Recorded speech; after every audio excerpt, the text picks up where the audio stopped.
Okay.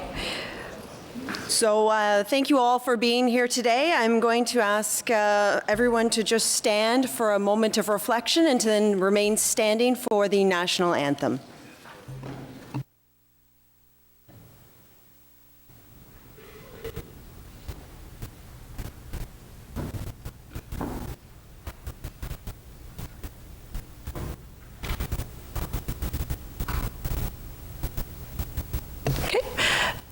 Thank you very much. I'll invite Councillor El Shantiri to introduce our guest who is here today to sing the national anthem. Good morning, everyone, and thank you, Madam Deputy Mayor. I'd like to introduce one of our residents, Emma Krushar, as a local resident of Carp who has a strong passion for singing, dancing, soccer, and school, of course. Recently, she started as Mary Poppins in Huntley Centennial Public Schools production of Mary Poppins Jr. She loved to perform as a member of the Shaw Performance Art Academy of Ottawa, heading to New York this summer to showcase our Canadian talent. I'm so pleased to introduce to you Emma and have her sing O Canada for our council. Emma, I'll turn it to you.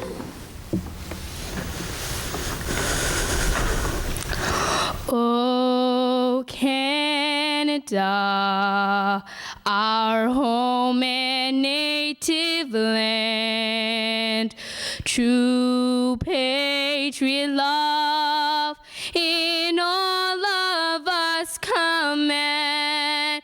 Car ton bras sait porter l'épée, il sait porter la gloire. Ton histoire est une épopée des plus brillants exploits. God keep our land glorious and free. Oh, Canada, we stand on guard for thee. Oh, Canada, we stand on guard for thee.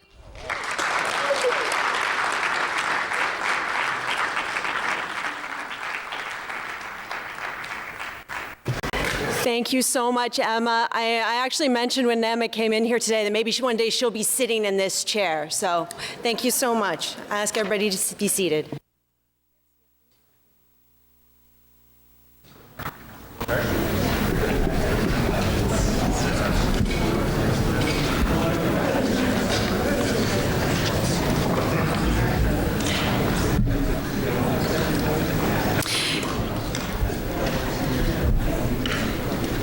I would like to invite Councillor Matthew Luloff and Mr. Al Twiddle to join me at the podium, please.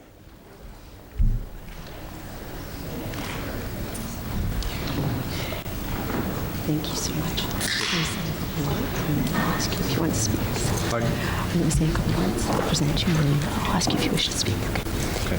Congratulations.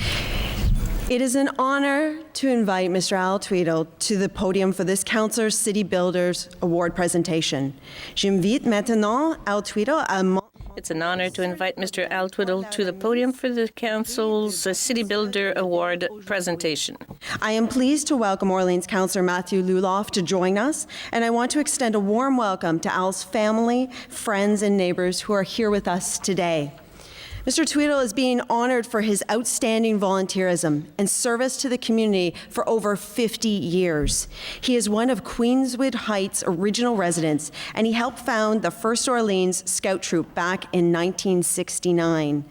Al and his wife, Helen, raised 5 children who were the inspiration for much of their volunteer work. Helen Twiddle passed on March 24th last year and is remembered for her strength and selfless devotion to her family and to her community. She helped start the local Girl Guide and Brownie groups, and she contributed so much to our community. Helen is here in spirit and in our thoughts. As we gather to honor Al, we recognize both of their contributions to our community.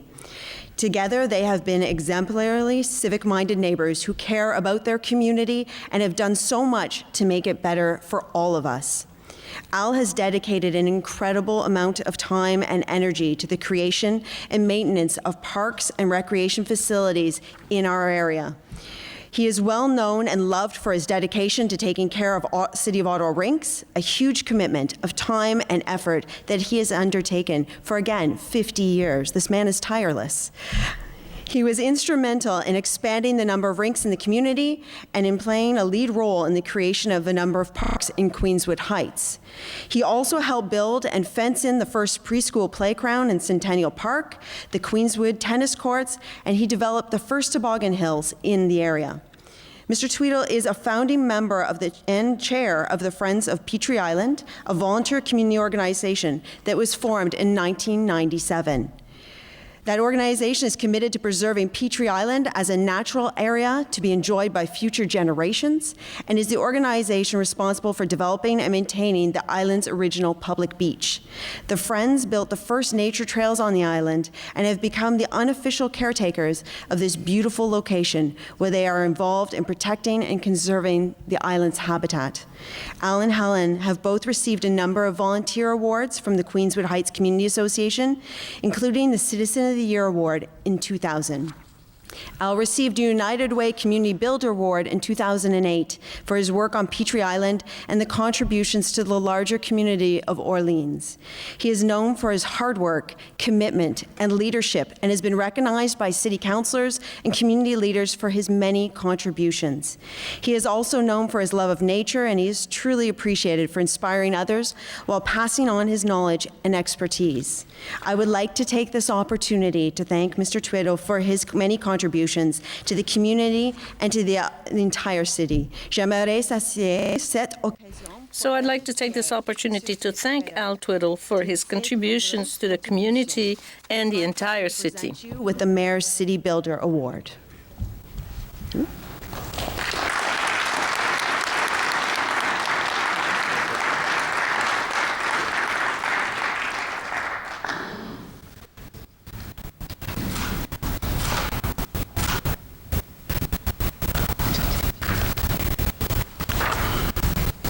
I'd like to thank the city for this award. It's been a pleasure to work with all kinds of people, as you can imagine. I'd just especially like to thank three people who aren't here. My wife, Helen, and René Cloutier, and Bill Bauer, who were very instrumental in all this stuff. Thank you.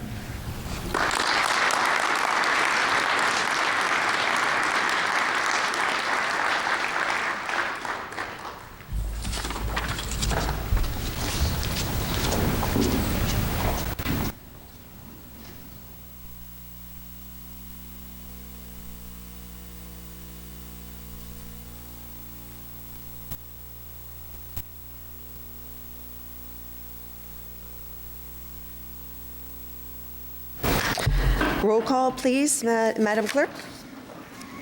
Councillor Luloff. Easy. Councillor Dudas. EC. Councillor Harder. Here. Councillor Suds. Here. Councillor El Shantiri. Here. Councillor Gower. Here. Councillor Cavanaugh. Here. Councillor Shirelli. Here. Councillor Eglai. Here. Councillor Deans. Here. Councillor Tierney. Present. Conseil Fleury. Ici. Councillor King. Here. Councillor McKenney. Present. Councillor Leeper. Here. Councillor Brockington. Here. Councillor Menard. Here. Conseil Cloutier. Présent. Conseil Blais. Présent. Councillor DeRuse. Here. Councillor Moffat. Here. Councillor Meehan. Here. Councillor Hewley. Here. Mayor Watson. You have a quorum, Madam Deputy Mayor. Merci, Madame. Confirmation of the minutes, adoption de procès verbaux for the regular council meeting of April 24th, 2019. Carried. Declarations of interest, including those originally rising from the prior meetings. Councillor El Shantiri. Thank you, Thank you, Madam Deputy Mayor. Declaration of interest. I, Councillor Eli Alchantiri, declare a potential direct pecuniary interest on the following motion to be considered at City Council meeting of May 8, 2019. 1. The Blake Kavanaugh motion with respect to the extension of property tax due date for properties damaged by the 2019 flooding event. And 2. The Harder Blake motion with respect to planning and building permit relief for property affected by 2019 flooding event, as I own property in the area affected by 2019 flooding event. Are there any other declarations of interest? Seeing none, we'll move forward with the communications as listed on the agenda. Okay, carried? Carried? Okay, carried. Regrets, Mayor Watson advised that he would be absent from today's council meeting. Motion to introduce reports. Councillors McKenney and Suds. Thank you. That the Planning Committee Report 6 and the report from the City Clerk and Solicitor entitled Summary of Oral and Written Public Submissions for Items Subject to the Planning Act, Explanation Requirements at the City Council meeting of April 24th, 2019 be received and considered. On the motion? Carried? Carried. Carried. So we will have a presentation providing an update on the flood and emergency response. I'm going to hold that to the end and proceed with the consent agenda. That's everybody's in favor? Good. Okay. So we'll move forward with committee reports. Planning Committee Report 6 on item 1, zoning bylaw amendment 348 and 350 Winona Avenue. Hold, please. Okay, we'll hold that. Okay, number 2, front-ending report, traffic control signal, Bank Street and Rotary Way, Bank Street and Finley Creek. No, all very carried. On the bulk consent agenda, did anyone wish to lift anything from that? Carried. No, carried. Wonderful. Okay, and then we return to the agenda. Okay. Caitlin.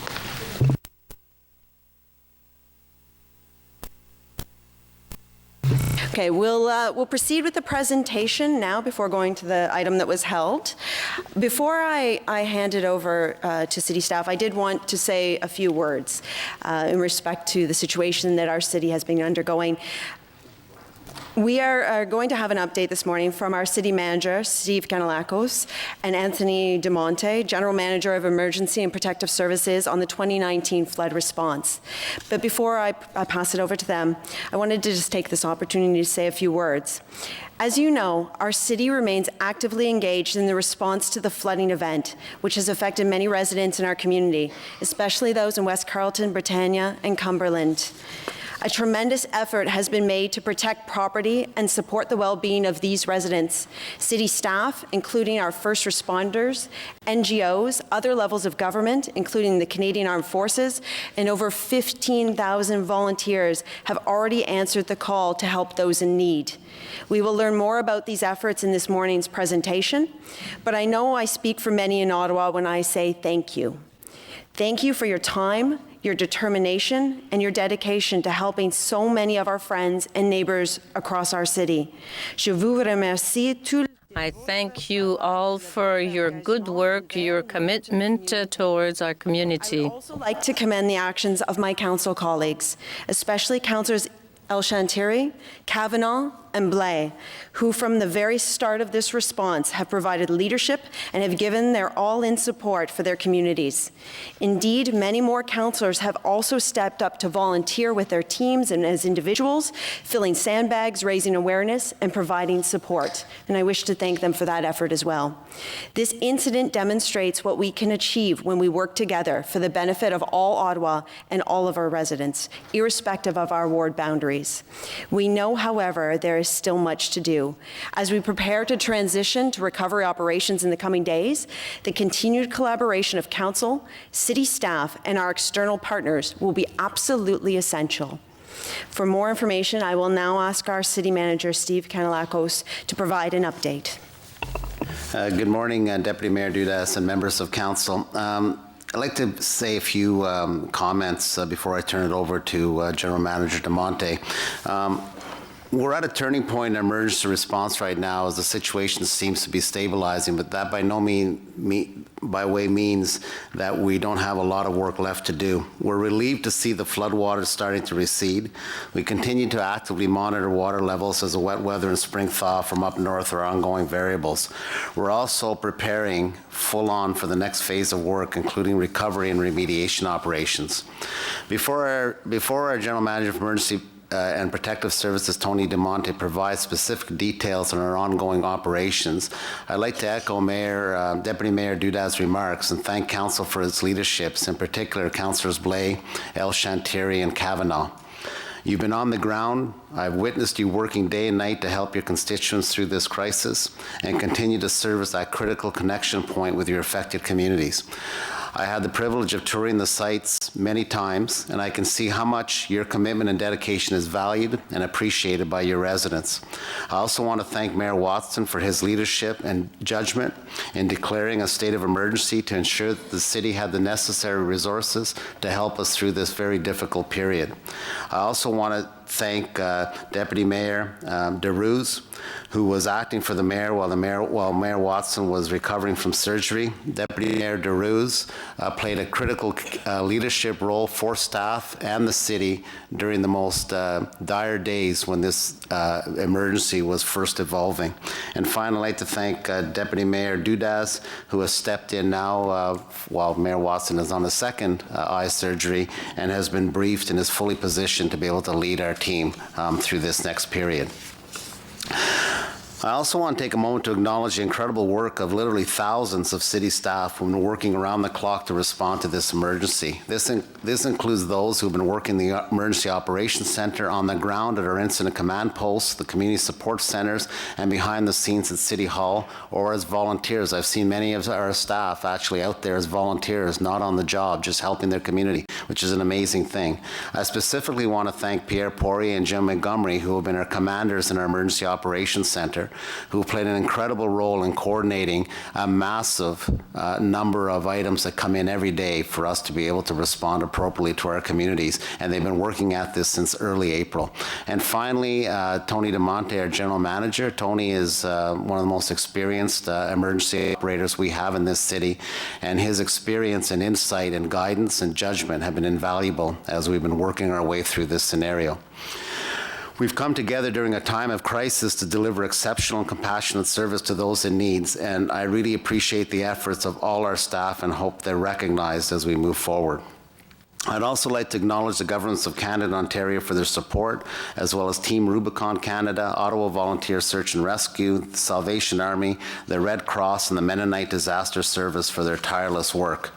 And finally, I want to extend my most sincere thanks to the men and women of the Canadian Armed Forces for their outstanding work to help our residents and keep our residents safe and communities safe.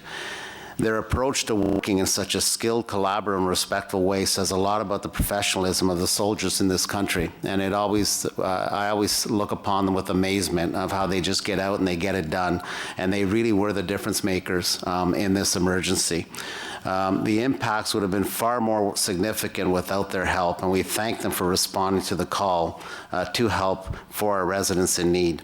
We're extremely proud of the tremendous citywide response to this emergency to date, and I can speak for many when I say that I feel incredibly honored to be part of a city so committed to supporting each other.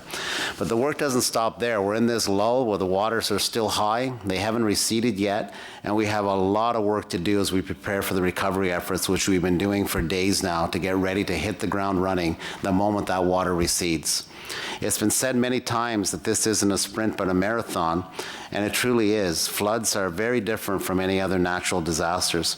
We know that a significant and sustained amount of effort will be required in the coming weeks as we begin the cleanup process.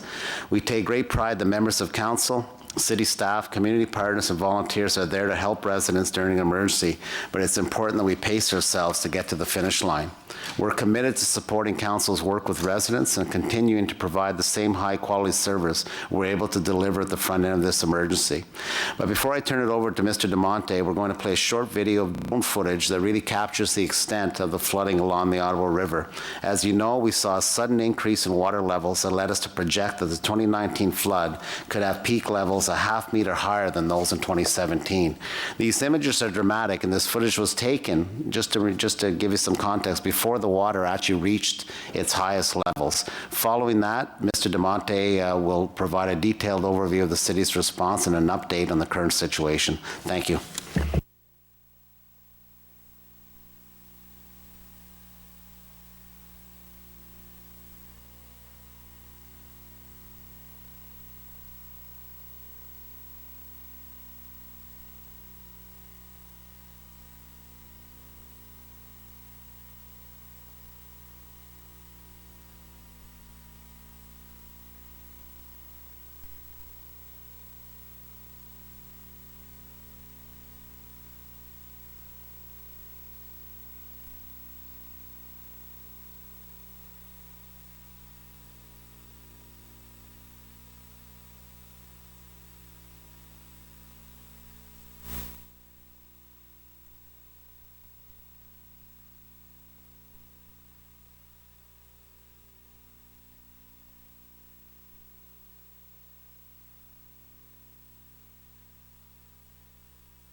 Thank you, Steve. Good morning, Deputy Mayor, members of Council. Bon matin, mesdames et messieurs, les conseillers. Since our last update at Council 2 weeks ago, the communities of West Carleton, Cumberland, and Britannia have experienced significant flooding that has exceeded the levels of 2017. The response has been an extraordinary team effort involving city staff, community organizations, the Canadian Armed Forces, and thousands of volunteers. The ward councillors in the flood-affected areas have also been working tirelessly in support of their residents. L'intervention a pris une forme Intervention took an extraordinary form of cooperation by city staff, community organization, armed forces, and thousands of volunteers. Councillors of the areas affected worked relentlessly to help their residents. The City Spring Freshet Task Force has been operational since early February, preparing and monitoring water levels across the Ottawa River watershed. The task force has included representatives from the city departments, external stakeholders such as the conservation authorities and the National Capital Commission. On April 4th, the city's Emergency Operations Center entered into situational awareness to monitor low-lying areas, providing a technical briefing to council and media regarding on how the city's flood mitigation efforts that were underway. Initially, the forecast was predicting a normal thaw. However, the city was actively preparing for potential flooding by distributing sand and sandbags across the city to possible flooding areas and proactively messaging residents. The city escalated to enhanced operations on April 18th, following an update from the Ottawa River Regulation Planning Board, which indicated a rainfall, a significant one of up to 80 millimeters, which would further impact the Ottawa River. However, water levels at that time were not expected to reach 2017 levels. That changed on April 24th when the board determined that water levels could ultimately reach similar levels to 2017 and based on the forecast from Environment Canada. As such, the city entered activated operations engaging all city departments and services. La donnée a changé le 24 avril. Things changed on April 24th when the Commission determined, based on the Environment Canada forecast, that the level of water could actually reach the 2017 levels. So the city was in emergency mode and involved all the city departments. 5th, following a recommendation from the city manager, Mayor Watson declared a state of emergency due to several developments over a 24-hour period that required us to move quickly. The recommendation was made given that the pace and extent of the snowmelt from northern regions, the significant rainfall advisory from Environment Canada, and most importantly, the Ottawa River Regulation Planning Board's amended forecast predicting water now would in fact exceed levels witnessed in 2017. This compressed timeline required more human resources to accomplish defensive preparations before the water crested. Cet échéancier exigeant d'affecter un plus grand nombre de ressources humaines aux mesures défensives en attendant la crue des eaux. In declaring a state of emergency, the city formally requested assistance from the province of Ontario, including the deployment of military personnel. During our peak period, a total number of 800 Canadian Armed Forces members were deployed, and their assistance cannot be overstated. They are providing exceptional professional service and demonstrated strong teamwork working alongside volunteers, members of our community, and city staff. As well, Team Rubicon, an international non-government organization that supports disaster response, was also deployed, along with Mennonite Disaster Service and the Ottawa Volunteer Search and Rescue. Together, all of these teams have provided extraordinary support to the residents in their sandbagging efforts. In the days that followed the state of emergency declaration, water levels continued to rise, prompting, unfortunately, a voluntary evacuation along Baydrove Drive in Constance Bay. In support of this evacuation, an emergency reception and lodging facility was established at the Richcrash Recreational Complex. Further, the Canadian Red Cross set up an information line for Ottawa residents impacted by the flood. Operationally, there have been several challenges to overcome. For example, as a result of the high water levels and the flows, the Chaudière Bridge had to be closed to all vehicles and pedestrians on Sunday, April 28th. Traffic services responded quickly by arranging detours, and transit transportation routes were adjusted accordingly. Sur le plan opérationnel, il y a eu plusieurs problèmes. Operationally, a lot of challenges came about. Because of the water level, we had to close the Chaudière Bridge and ban traffic, car and pedestrian on April 28. The traffic services intervened quickly by seeing that the detours were established. Two of the city's water purification plants, one on Lemieux Island and one in Britannia, have both continued to function normally, and staff worked to ensure mitigation plans were in place as the water was rising. The Canadian Forces played an integral role in protecting some of the city's critical infrastructure, such as securing the berm in Britannia and maintaining critical access roads. Peak water levels were reached on May 3rd, and while levels may be receding, our city remains in a state of emergency to provide the necessary aid to the affected areas. We are asking residents to keep their sandbag walls up. The city anticipates water levels will rise again slightly between now and Friday, but below the peaks that were reached last week. The sandbags will continue to protect their homes. As of this morning, all 3 incident command posts and the Community Support Center in Constance Bay will remain open.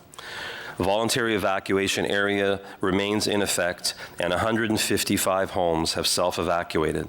Residents will be notified when it's safe to return to their homes as soon as possible. Approximately 1.5 million sandbags have been filled and distributed by the Canadian Armed Forces and over 15,000 volunteers. We currently have 375,000 sandbags in reserve. We've been proactive in our efforts to reach residents, including social media updates, a dedicated ottawa.ca page with approximately 112,000 visits, 33 media releases, daily media availability and briefings throughout the state of emergency. The city's Spring 2019 Facebook page with 3,111 members as of May 7th. And, of course, the councillors' unwavering support in their communities. The Red Cross, the Salvation Army, the United Way have been coordinating donations, and business community has responded significantly. For example, Amazon and Whole Foods donated over 29,000 relief items such as towels, hygiene supplies, blankets, and water. 12 Elgin Street businesses provided 1,200 meals and snacks for our volunteers. The Westin Hotel donated 250 meals that were prepared and delivered. Giant Tiger donated 22 skids of snacks and waters, and Coca-Cola donated water. Maintaining regular operations for the remainder of the city has been a challenge due to the resourcing impact of the impacted areas. However, city staff have been working around the clock to ensure that these impacts have been minimal. Maintenir les activités normales dans le reste de la ville a été difficile. Maintain operation in the rest of the city has been very difficult because of the resources deployed in the affected regions. City staff have remained highly engaged and are committed to the well-being of our community and those affected by this event. The city's application to the province of Ontario to designate an affected area pursuant to the Disaster Recovery and Assistance for Ontario's program has been approved. Today, motions will be introduced to defer property tax payments and suspend the application fees for a period with respect to the development and building applications for those affected by the flooding. Further, Hydro Ottawa is waiving all connection fees along with delivery fees for the disconnection period to help customers during this time. They are also urging customers in areas where there is still a risk of flooding to contact Hydro One if water starts to reach electrical outlets, baseboards, heaters, or a furnace. The Electrical Safety Authority is also waiving reconnection fees in regard to the restoration of electrical services in the flood damaged areas across the province. We continue to work with our partners to monitor water levels and forecast what's coming. We will continue to communicate to Council, the media, and the public regarding our response and our eventual shift to the recovery phase. Nous continuerons à travailler avec nos partenaires sur surveiller. We are going to continue to work with our partners, and we are going to continue to inform the Council, the media, and the public concerning the information necessary when we are at the next stage. On the recovery phase, and some of our services may be impacted. We ask for your continued support and patience as we support the needs of the affected residents and flooding areas. Next week, information sessions will be held and take place on Monday in both Fitzroy Harbour and Constance Bay, Tuesday in Cumberland, and Thursday in Britannia to assist residents in the impacted flooding area. Thank you very much, Madam. Merci beaucoup, Madame la députée. Merci pour your presentation, Monsieur. Seeing that we have two people to speak, we also have two motions that we'll be bringing forward in a moment, but I'll go to questions to staff. So, Councillor Kavanagh, please. Thank you very much. First of all, I want to say a big thank you to your whole team. Being that I was on the ground, I always felt connected to you all through that hotline that you set up for councillors. And it was great to have that rapid response when we had requests on the ground, because it was an ever-changing process over the last couple of weeks, and I really, really appreciated it. I found that the responses were very good, and I think that's really key to continuing that good service. So I think those are lessons learned in terms of positive things that have happened. So I want to thank you. Given that could be only just partway through this, because there's still a possibility that we have things to come. We don't know that yet. Don't know what curves are going to be sent our way. Your comment that from the manager about this is not a sprint, it's a marathon. Actually, I think it's more like an Ironman, but I really hope we don't have to do the swim portion, because it's still a long ways to go. I want to thank you all for all this work. My question is in terms of afterwards, and you know, there's going to be a big cleanup, and I appreciate the information sessions, but will we have a debrief session for people as well? Because I still think we have more to learn from our community. And by the way, I give a shout out to our community leaders who are ordinary citizens who get hats put on them to be leaders when they didn't expect to. And they did a great job. But I just want to know if we'll have a debrief like we did in 2017. Madam Deputy Mayor, it's part of our normal process. So once the recovery is finished and things have settled down, we will be doing a debriefing. We'll be reaching out to the affected councillors, as we do after every major event, tornado and the previous flood, for things that we can learn. Community associations will be met with, and we'll do a complete debrief internally in the city and continue to build on those lessons every time. Unfortunately, we're getting better and better at these events because we have too many. So hopefully we won't have too many more or lessons learned to be, but absolutely we'll be doing that. Thank you. And Chief, if I could just ask, you had provided me with a very thorough and informative information session, just an outline of how procedures work. In addition to the debriefing of affected councillors, if you could maybe provide some information to all of council in respect to how the EOC works and some of that after this is all done. You can do that, Deputy Mayor, yes. Merci.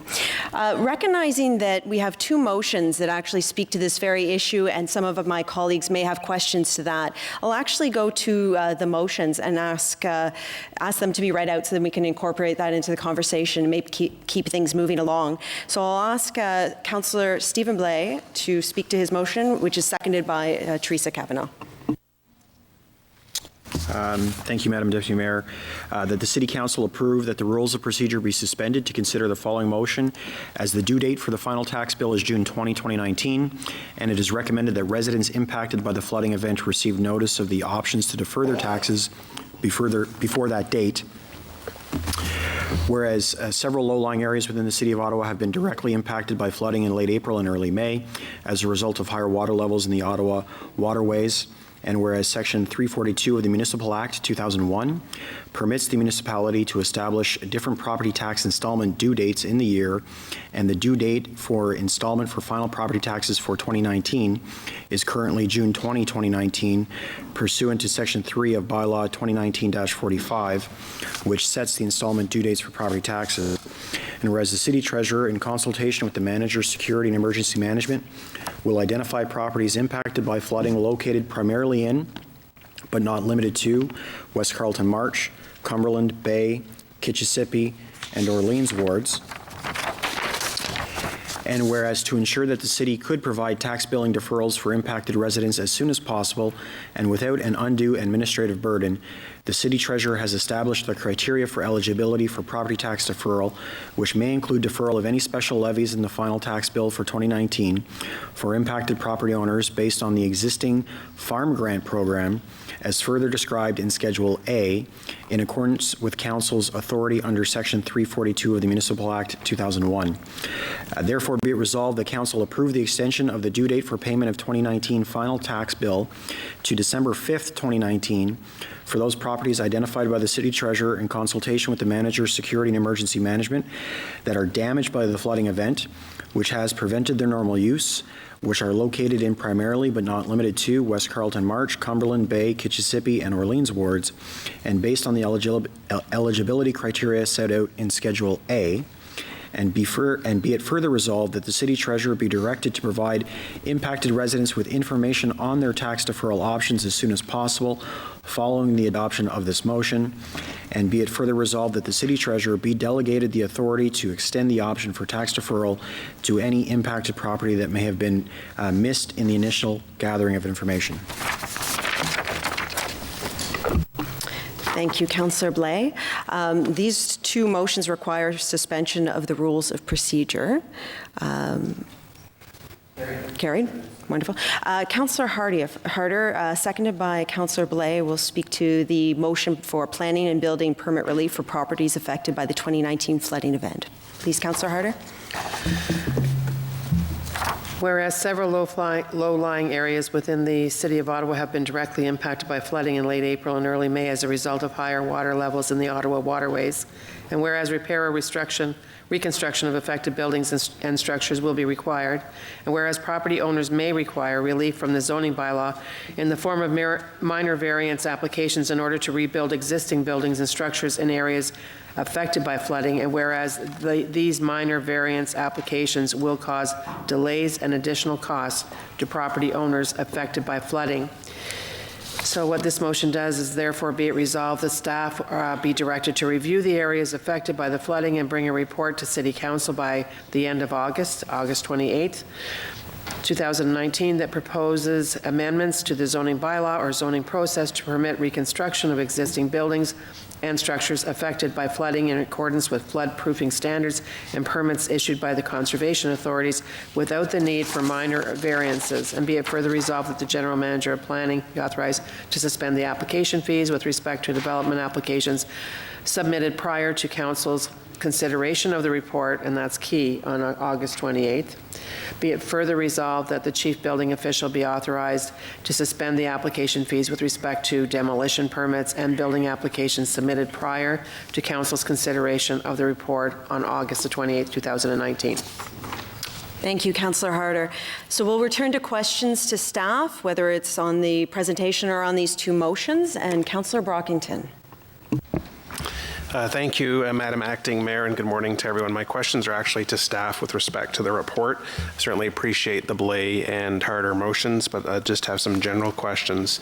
First of all, to the general manager, during a state of emergency, are the expenses that the city incurs eligible to be reimbursed by either the federal and or provincial governments? And can you just explain what are valid expenses and what are not included?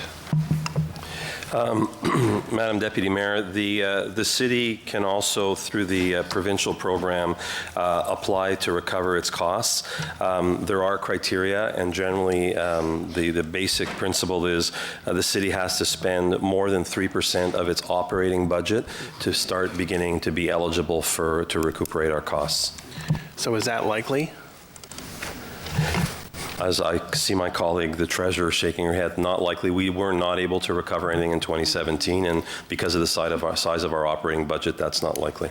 And that's from, you said, the provincial government. There's nothing under the federal government that we can apply towards? Under the rules, and I'll defer to the city clerk's solicitor, under the general rules, our relationships with the provincial government, and then they can ask the federal government, so anything that flows. The federal government has announced some money, but it's gone to the Red Cross for individual relief.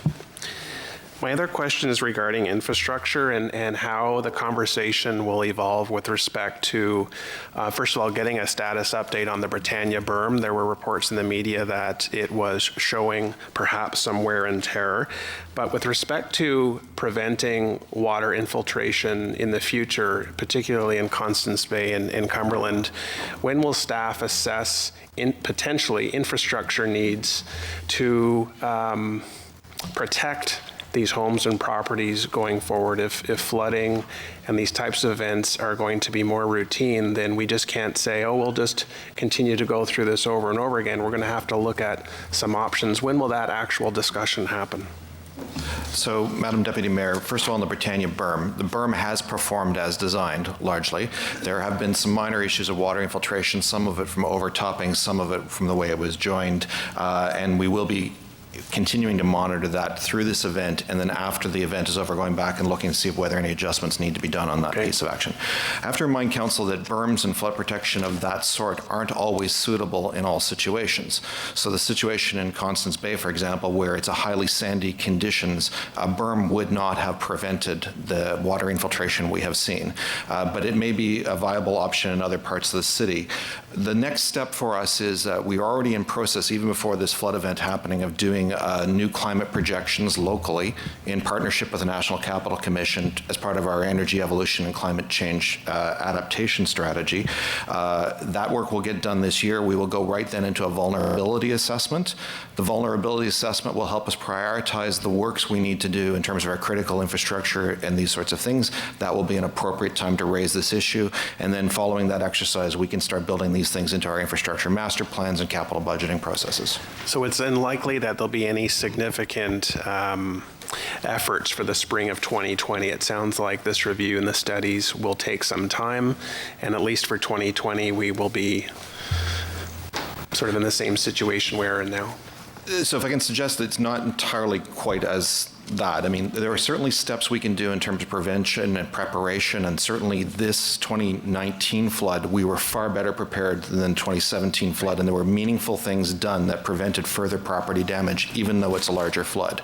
So we will work with emergency services and protective services to identify the opportunities for immediate measures that could be done in the short term, and look at some of the most critical infrastructure related to the water treatment plant in those other areas. So it's not that no work is happening. That work is just sort of an ongoing city process. Very well, thank you. Merci. Conseiller Fleury, s'il vous plaît. Bonjour. Good day. First of all, I'd like to support the two motions. I don't want that people misunderstand the questions I'm going to ask. My question is concerning the analysis, Mr. De Monte. There's been an urgent situation in the last 2 weeks. And efforts have been stressed.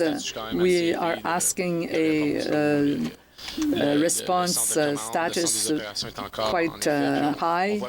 We see that water levels could grow and stabilize themselves. I think that in 5-10 months or in a year, when will it be the right moment to have a discussion with the city on the real challenges? Because yes, there's been a tornado between two floods, but 2 floods in 3 years. These communities are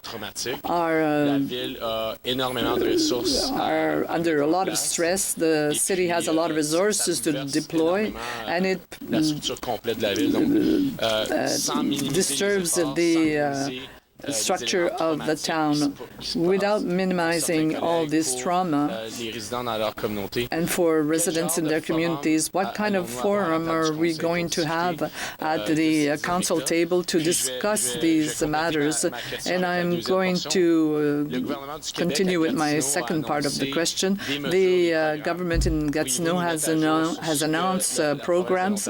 Can you tell us what the province of Ontario has announced for residents of affected regions? À la question directement, on est encore dans le milieu des opérations, comme vous avez indiqué. Well, as you said, we're still in the middle of operations, and my colleague mentioned it, but regarding the work that's already underway by the city. So now it's planning and future analysis instead of emergency response. And regarding your second question about the Quebec government, we haven't had discussions yet with the government of Ontario, and I know that colleagues in the government of Ontario has mentioned that they needed to start the discussion, but it hasn't started yet, as far as we know, because there's not only Ottawa that was affected, there are other regions that are still going through an emergency. So we haven't heard anything from the higher level of government to see if they'll do what Quebec is doing now regarding future operations. Je ne pense pas avoir beaucoup à ajouter. À ce moment-ci, c'est la Ville qui établit les politiques, notamment la planification à long terme. Bon, depuis les années 60,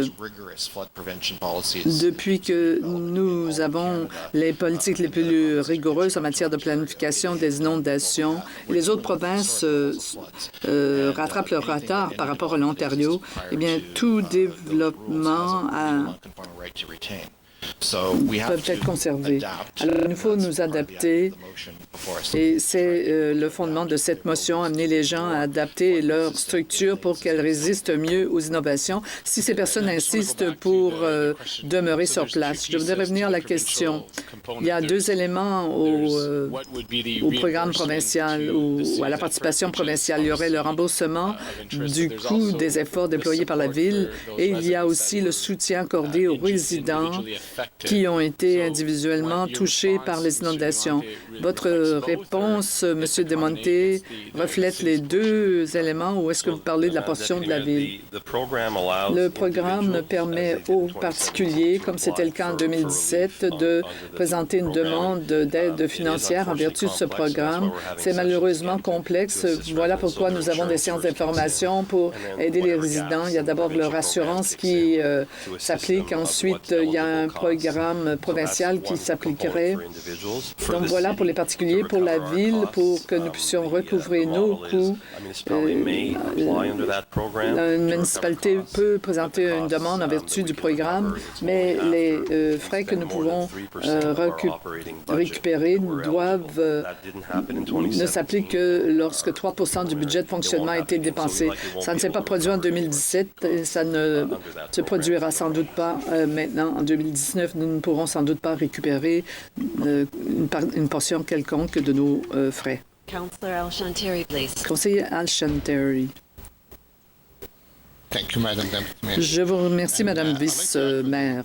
Je vais me faire l'écho de ce qu'ont dit tous les résidents qui ont vraiment lutté d'arrache-pied pour protéger leur propriété. But I'd like to single out a specific group this time. They were added to the wellness program, and they were the public health nurse and the public inspector who went door to door with the first responder, speaking to the resident about the wellness and how to protect themselves from the contamination, water, and other.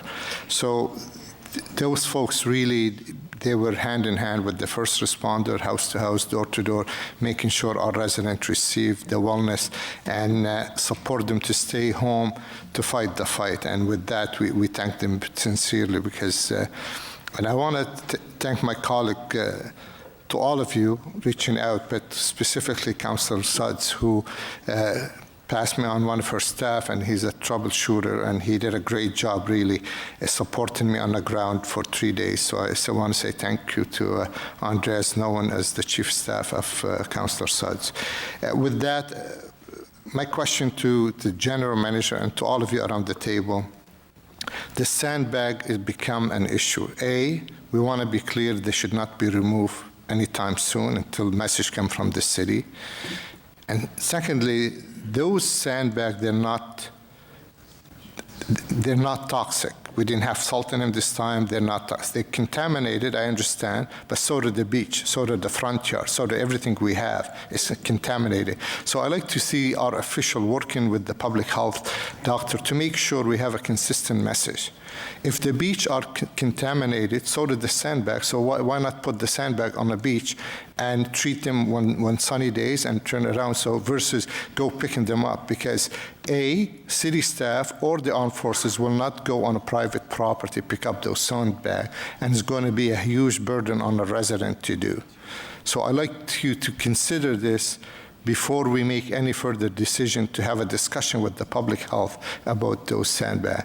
I understand they might be contaminated, but I understand they're not toxic either. Deputy Mayor, we have quite a robust recovery task force now, and it includes our partners from public health, and we are looking at very innovative ways of reusing that sand. Last thing we want to do is landfill it, so that is the objective of the task force. Okay, thank you. I'll wait to hear from you. Thank you very much, folks. Seeing as we have no more questions for staff, I will ask for a vote for whether the first motion, extension of property tax due dates for properties damaged by the 2019 flooding event is carried. Carried. And on the second motion, planning and building permit relief for properties affected by the 2019 flooding event. Carried. Okay. Seeing as those are both carried, we'll move on to the held item from Planning Committee, Zoning Bylaw Amendment 348 and 350 Winona Avenue. Councillor Leeper. Thanks, Chair. This is it's a fairly small matter, but I think the reputational risk and perception of the city's willingness to defend the zoning that we have in place is actually more important than the application that is before us.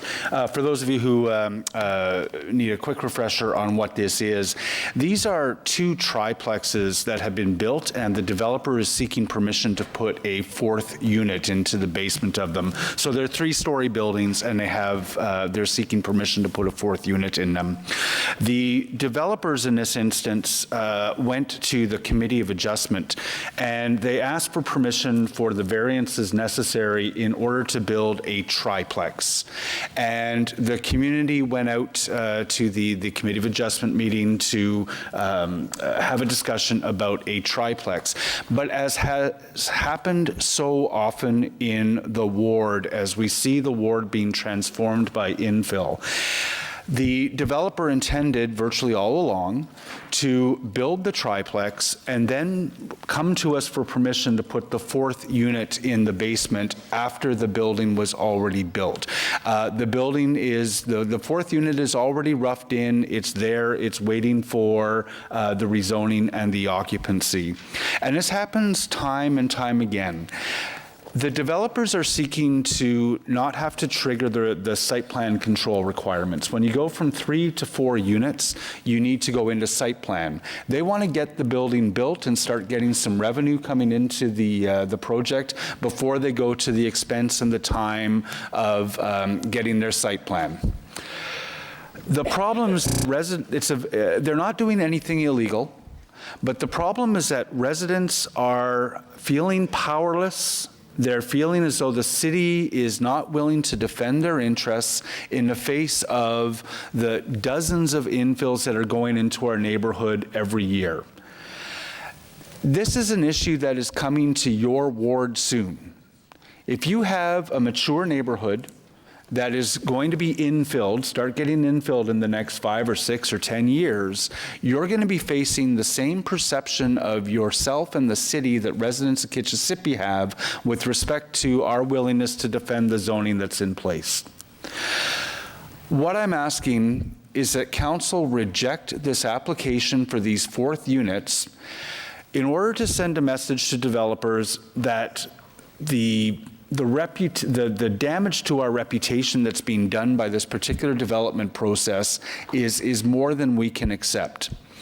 We do have one consultant who does the planning consulting for a number of the infills in our neighborhood, who has begun going to the Committee of Adjustment and going to the open houses and the community meetings and saying, we're applying for permission from the Committee of Adjustment to build a triplex, and then we're going to come back and we're going to roll the dice that we'll be able to get the fourth unit.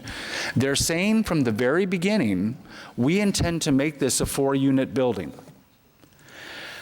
I'm asking council to encourage all of the infill developers in the mature neighborhoods who are doing so much development right now as LRT is spurring intensification in our wards, turn this one down and say, listen, your ride is going to be easier if you're transparent from the start. I'll leave it at that, Chair. I'm going to ask for a yeas and nays on this one, please. Before we go to yeas and nays, I see we have staff at the table, and maybe, did you want to add a comment to that? Mrs. Snedden? No? No? No? Madam Deputy Okay. Mayor, I think the department... All right, then I'll call the vote. Yep. So the vote is on the committee recommendation. Councillor Harder. Yes. Councillor Luloff. Yes. Councillor Gower. No. Councillor Menard. No. Councillor Hubley. Yes. Councillor Suds. Yes. Councillor Meehan.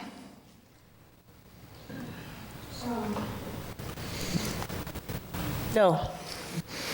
Councillor Deans. No. Councillor Kavanagh. No. Councillor Tierney. Yes. Councillor DeRose. Yes. Councillor Brockington. Yes. Councillor McKenney. No.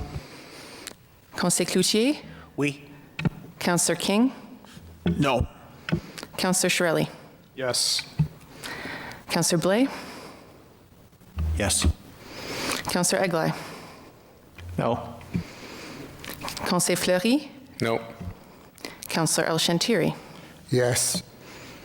Councillor Leeper. No. Councillor Moffat. Yes. Councillor Dudas? Yes.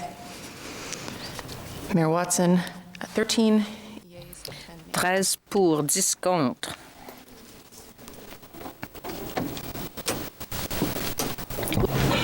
Okay, so we'll move to the motions, motion to adopt reports. Councillor McKenney, seconded by Councillor Sudds.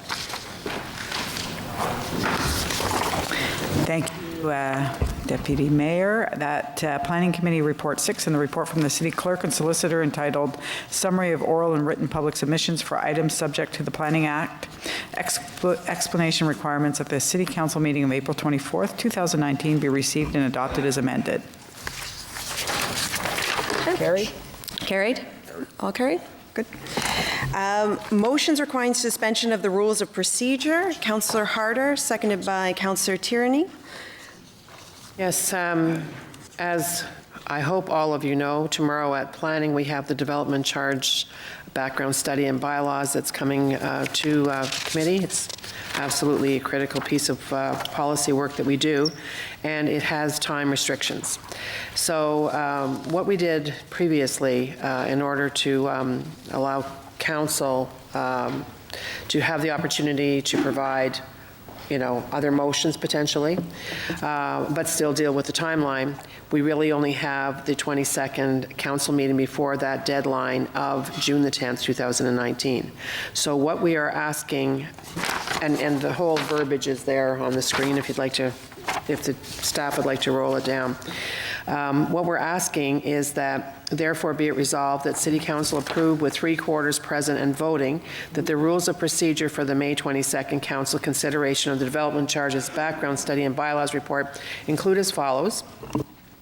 That all substantive motions to amend the development charges background study and bylaws report be submitted to the City Clerk and Solicitor's office no later than 4 p.m. on Friday, May the 17th, so a week from Friday, to allow staff to prepare amendments to the development charges bylaws should the submitted motions be approved, and on the 22nd, and on the understanding that any substantive motions received after that time and at the meeting will be ruled out of order if staff cannot accommodate the changes to the development charges bylaws at the May 22nd, 2019 meeting.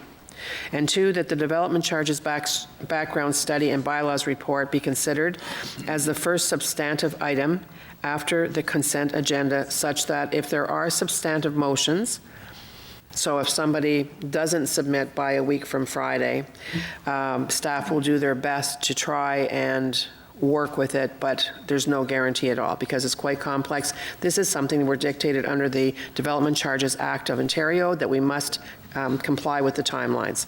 So if there are any of those substantive motions, all motions will be considered, and then the final approval of the development charges background study and bylaws report as amended will be stood down until just prior to the motion to adopt reports to allow staff the time to make the final changes to the development charges bylaws, and that no new motions to amend the development charges background study and bylaws report would be in order when council votes on the development charges background study and bylaws report as amended.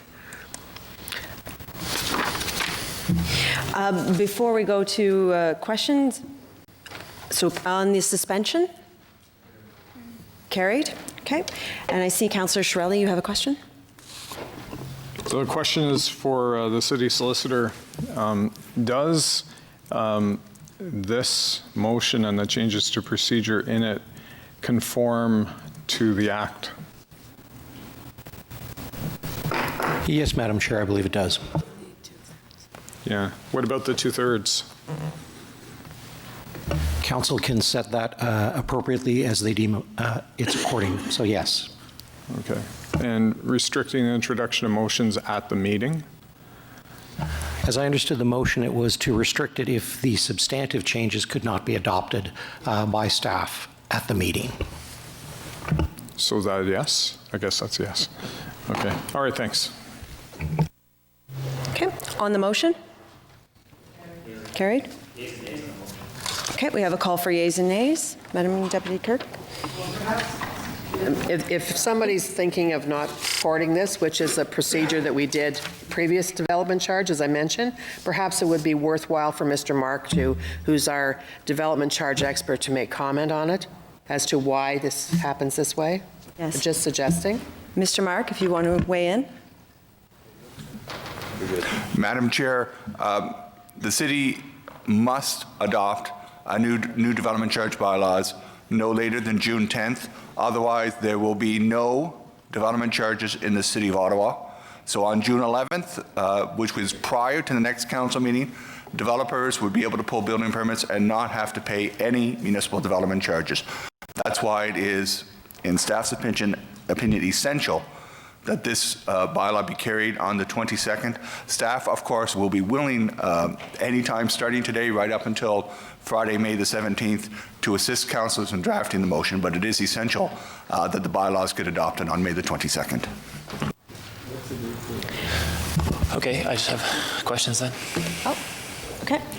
Councillor Menard? So I guess my concern is just the fact that other motions may come forward, not related to the timeline, but maybe legitimate motions at that time, without delaying this, that should still be in order. So that's really the crux of this, is there may be other discussions that come up, which is council's duty, without delaying it, but still have motions. And so part B of the motion seems to eliminate that option. So that's my concern. Mr. Mark, did you want to respond? Oh. Yes, so Madam Chair, there are two types of motions that come to my mind. The first type of motion is a motion that amends the bylaw. So amends the procedure under which development charges are imposed, the amount of the development charges, any of the rules or regulations governing development charges. Those have to be incorporated into the bylaw, and staff need time to draft them. I don't have the skill to draft them on the fly at the floor of council. Sometimes staff can draft motions, but the development charge bylaws are highly technical, and I couldn't do it. I couldn't do it on the 22nd. The second type of motion, we are already seeing some of these, is we're not looking to change the development charge bylaw, but we'd like you to study this. Those bylaws, because they don't affect the development charge bylaws, would fall within that category which says those motions can go forward on the 22nd. Are there any other members of council who wish to speak to this? Because we're going to go to the vote. No? Good. Okay, so yeas and nays. Madam Deputy Clerk. Councillor Harder. Yes. Councillor Luloff. Oui. Councillor Gower. Yes. Councillor Menard. Yes. Councillor Hubley. Yes. Councillor Suds. Yes. Councillor Meehan. Yes. Councillor Deans. Yes. Councillor Kavanagh. Yes. Councillor Tierney. Yes. Councillor DeRuse. Yes. Councillor Brockington. Yes. Councillor McKenney. Yes. Councillor Cloutier. Oui. Councillor King. Yes. Councillor Shirelli. Yes. Councillor Blais. Oui. Councillor Eglai. Yes. Councillor Fleury. Oui. Councillor El Shantiri. Yes. Councillor Leeper. No. Councillor Moffat. Yes. Deputy Mayor Dudas. Yes. 22 yeas, 1 nay. Okay. Perfect. So moving on to notices of motion for consideration at a subsequent meeting. I see that we have 2 notices and 1 inquiry, so I'll ask Councillor Eglai to speak to his motion, which is seconded by myself. Mayor Dudas. This has to do with a construction project taking place in my ward on a number of streets, Ashburn, Hogan, Wigan, and Ness. And the motion basically asks that at the end of the construction process that the street be put back together the way that it was when we got there. And we need permission to do that. So that's just an introduction for next week. Thank you very much, or next meeting rather. Perfect. Thank you very much. And on the second notice of motion, which is moved by Councillor Menard, seconded by Councillor McKenney. Councillor Menard. Thanks very much, Madam Chair. This notice of motion relates to the autism spectrum disorder changes in the province and how they affect the municipality of Ottawa. So I'll be giving notice to encourage the province to suspend its implementation of its planned changes pending meaningful and broad consultation with relevant stakeholders. Thank you for that. We'll move to motion to introduce bylaws, moved by Councillor McKenney and seconded by Councillor Sudds. That the bylaws listed on the agenda under motion to introduce bylaws, 3 readings, be read and passed. Carried? On the motion's moved? Carried? Carried. Okay, confirmation bylaw, Councillor McKenney, seconded by Councillor Sudds.